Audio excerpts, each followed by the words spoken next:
साल भर में सबसे प्यारा होता है एक दिन, 100 दुआएं दे रहा दिल तुमको आज के दिन।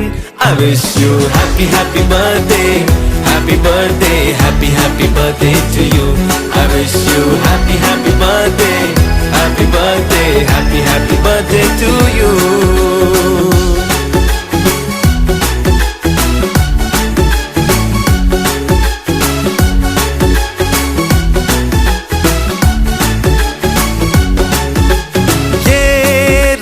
लाए मेरी मन्नतें, पूरी हो तेरी सभी हसरतें, सारे जहां की खुशी हो तेरी, अब तो यही आरज़ू है मेरी।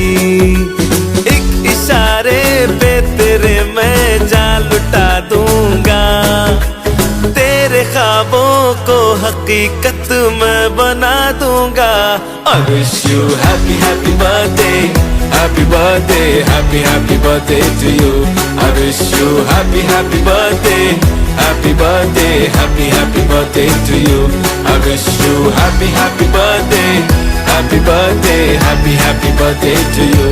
I wish you happy happy birthday, happy birthday, happy happy birthday to you.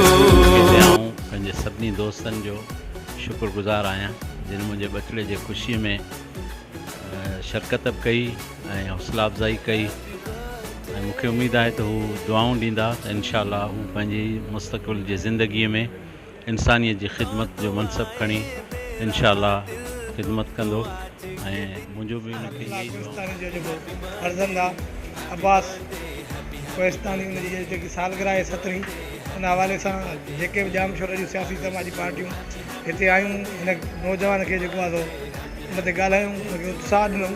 जेको शेख साहिबु उन जी जेके समाजी किरदार आहिनि या समाजी ख़िदमतूं आहिनि हिन मां बि उहे उमेदूं ज़ाहिर करे सघंदा आहिनि नौजवान मां। उन जेके मशीन खे ॾाढा गभरू सिंध जा तूं ई मुंहिंजो ख्वाबु, तूं ई मुंहिंजो जवाबु सजन जे सवालनि जो। तो यकीनन अब्बास जेको आहे असांजे सजन जे सवालनि जो जवाबु आहे ऐं शेख अब्दुल्ला जो रतु आहे ऐं अॼु उनजी 17वीं सालगिरह आहे। असां उमेदु कयूं था त जीअं संदसि वालिद शेख अब्दुल्ला हिन ॾेह जे मजबूर ऐं ॾुसिरियल माण्हुनि जी ख़िदमत कई आहे, उनजी सार संभाल लही आहे, ईअं ई संदसि वालिद साहिब जी उन ॾुसियल राह ते ऐं उन वाट ते हलंदो ऐं हितां जे माण्हुनि जी ख़िदमत कंदो। ऐं अॼु उनखे असां सभु जामशोरे वासी सेवा जे तरफ़ां असां हुनखे 17वीं सालगिरह मुबारक ॾियूं था त इंशाअल्लाह हू सदाईं खिलंदो रहंदो, मुस्कुराईंदो रहंदो ऐं संदसि चपनि ते ऐं संदसि मुंहं ते इहा मुस्कुराहट सदाईं। अब्दुल्ला कोहिस्तानी जेको आहे तो कोहिस्तान जे लाइ जेको आहे तो वॾी चाकोड़े जस्तजूं कंदो रहंदो आहे।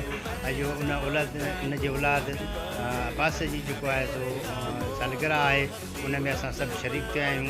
हिन जी वॾी जमात जे लाइ असांजी सिहत जे लाइ असांजी दुआगाह आहियूं ऐं उमेद रखूं त हीअ बि पंहिंजे वालिद साहिब जे नक्शे क़दम ते हली जामशोर जे ऐं कोहिस्तान जे बुनियादी मसइलनि तोड़े जेको आहे तो जेके बि आहिनि कोहिस्तान जा मसइला इशूज़ उन ते जेको आहे तो सियासत कंदो ऐं समाजी ख़िदमत में जामशोर जी मशहूरु समाजी शख़्सियत शेख अब्दुल्ला कोहिस्तानी साहिबु जेको जामशोर जी हिकु सुञाणप जी हैसियत रखे थो।